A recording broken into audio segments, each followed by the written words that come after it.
আজকে বাজারে গিয়ে লইট্টা মাছ দেখলাম।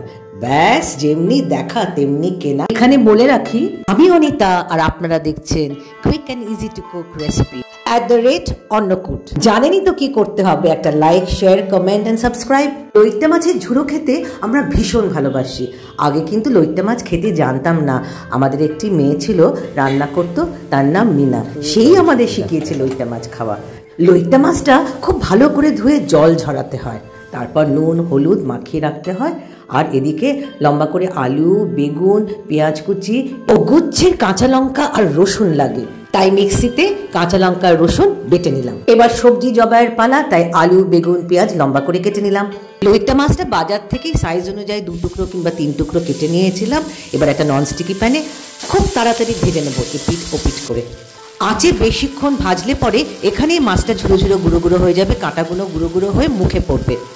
আমাদের উদ্দেশ্য হলো মাছটাকে ভেজে নিয়ে সো দ্যাট মাঝখানটা কুকড হয়ে যায়, আমি বোনটা বের করে ডিবোন করতে পারি, তাহলে কাঁটাগুলো আর মুখে পড়বে না। এবার একটা কড়াইতে, কেউ ননস্টিকি প্যানেই করতে পারেন, আমি একটু তেল দিয়ে কালো জিরে দিয়ে পেঁয়াজ কুচি ভেজে নিলাম, তার মধ্যে আলু দিলাম। আলুটা একটু হাফ ডান হলে তারপরেই বেগুন দেবো। এবার স্বাদ অনুযায়ী হলুদ, নুন, শুকনো লঙ্কার গুঁড়ো সব দিয়ে দিলাম। এতক্ষণে আলুটা হাফ ডান হয়ে গেছে, তাই বেগুনটা দিয়ে দিলাম। আইডিয়ালি বেগুন ভেজে আলাদা করে রাখলে ভালো হয়, তো তাতে অনেক বেশি তেল খাওয়া হয়ে যাবে, তাই আমি একসাথেই দিয়ে দিলাম।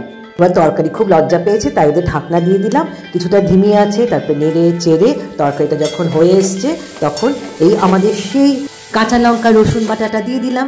না না, ভয় নেই, রসুন কাঁচা থাকবে না, রসুন গন্ধ করবে না। তবে হ্যাঁ, লইট্টা মাছের গন্ধটা চলে যাবে, রসুনটাও কুকড হয়ে যাবে। এই গন্ধের চোটে বিড়াল তো আসবেই, পাড়াপড়শিও চলে আসবে খেতে লইট্টা মাছের ঝুড়ো আপনার বাড়িতে। সবজি হতে হতে মাছটাকে ছাড়িয়ে রেখেছি, দেখুন মাঝখান থেকে হাড়টা বের করে রেখেছি, কাঁটাটা বের করে রেখেছি। এবার সবটা দিয়ে দিলাম আমার তরকারির মধ্যে। কিন্তু লইট্টা মাছে খুব ওয়াটার কন্টেন্ট বেশি, যেমনি ফসফরাস আছে, it's very good for the eyes, সেমনি ওয়াটার কন্টেন্ট খুব বেশি। তাই আমি কড়াই থেকে ননস্টিকি প্যানে দিলাম, যাতে জলটা তাড়াতাড়ি ইভ্যাপোরেট করে। এই দেখুন তেল বেরিয়ে গেছে, তার মানে ইটস কুক বা ঝুরঝুরে হয়ে গেল। একটা সুন্দর পাত্রে ঢেলে ফেললাম। আজকে জমবে ভালো। কি খাবো? কিনোয়া আর লইট্টা মাছের ঝুড়ো। লইট্টা মাছের গল্প আমার ফুরোলো, বুড়ো আঙুলটি মুড়োলো। কি কেমন লাগছে বলবেন তো, একটা কমেন্টে বলে দিন কেমন লাগলো। আর আজকে রান্না করবেন তো, করে নিশ্চয়ই জানাবেন কেমন হয়েছিল খেতে।